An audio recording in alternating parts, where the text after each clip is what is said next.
Này, chị mới quen một anh cao to, đẹp trai, lại còn là trưởng nam đấy.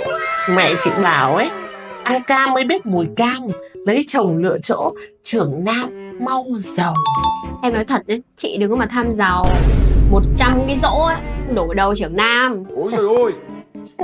Gớm, bớt xỉa xói với mỉa mai người khác đi em. Ghen tị ấy thì nói một câu, chị với cưng không có cùng đẳng cấp. Ảo thật đấy. Dâu trưởng ấy như mẹ hiền, việc nhà việc họ lo liền chẳng sai. Dâu trưởng cúng dỗ đủ đầy, họ hàng khen ngợi, ơn dày con dâu. Làm dâu trưởng ấy thì chớ kể công, lo trăm công việc vẫn không vừa lòng.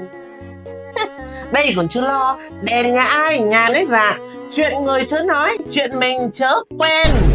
Hey, lời thật mất lòng, lời công thì đặng.